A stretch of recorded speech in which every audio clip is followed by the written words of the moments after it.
Actually যে ঘটনাটা 4/11/2022 ইংরেজি তারিখে সবার নজরে আসে ঘটনাটা।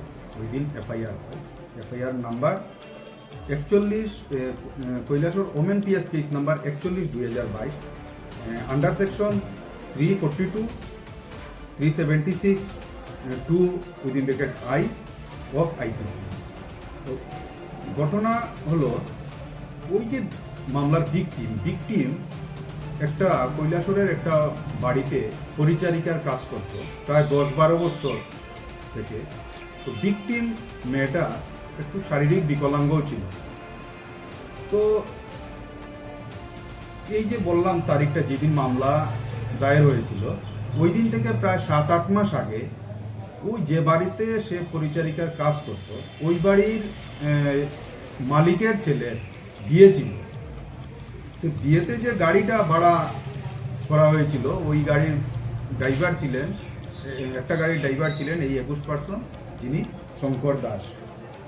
তো রাত্রেবেলা তো যখন ওনারা নিয়ে যান বরযাত্রী যারা গিয়েছেন সেখানে বিয়ে শেষে উনি আবার রিটার্ন যখন গাড়ি নিয়ে আসেন তখন ওই ভিকটিম মেয়েটা বাড়ির সামনে বেরোয়। তখন ওই শঙ্কর দাস ওনাকে জোর করে গাড়িতে তুলে উনি গাড়ির ভিতরেই গাড়িটাকে লক করে মেয়েটাকে দর্শন করে। যার ফলে মেয়েটাকে যেহেতু ফিজিক্যালি চ্যালেঞ্জ ছিল মেয়েটা তখন, এবং ভয় ভীতিও দেখানো হয়েছিল চিৎকার না দেওয়ার জন্য, এবং দর্শন করার পরেও মেয়েটাকে হুমকি দেওয়া হয় যদি সে কারো কাছে সে বলে তো মেয়েটাকে সে মেরে ফেলবে। তো মেয়েটা বয়ে কাউকে কিছু বলে না।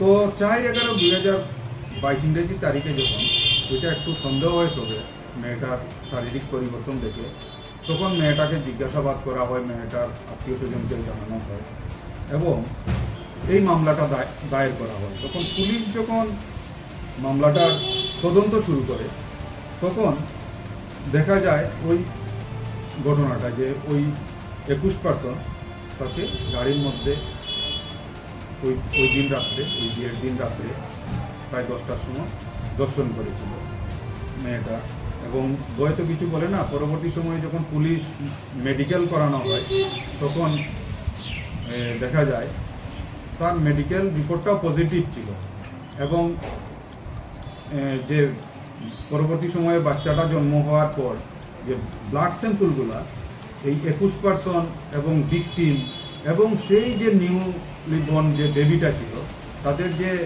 ব্লাড স্যাম্পলটা পাঠানো হয়েছিল সেখানেও যে ফরেন্সিক ল্যাবের যে রিপোর্টটা এসেছিল সেখানে বলা হয়েছিল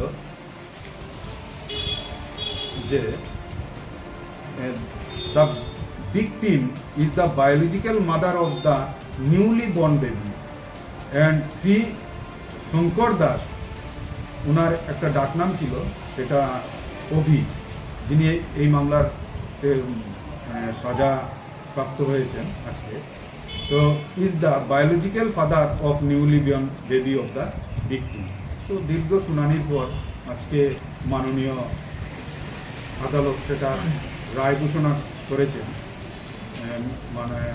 মাননীয় আদালতের যিনি জাজ ছিলেন শ্রী পি কুমার সেশন জাজ, এবং সরকার পক্ষে মামলাটি পরিচালনা করেন learned additional public prosecutor Shri Kankan Debabrata.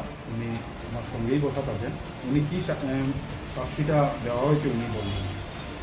তো এই মামলায় মোট 17 জন সাক্ষ্য বাক্য নেওয়ার পর মাননীয় আদালত অভিযুক্ত ব্যক্তিকে 10 বছরের সশ্রম কারাদণ্ড দিয়েছেন, এবং এই সাজাটি হয়েছে ধারা 376 উপধারা 1-এর অধীনে, যেটা ভারতীয় দণ্ডবিধির অধীনে পড়ে, এবং সাথে আরও 10,000 টাকা জরিমানা করা হয়েছে।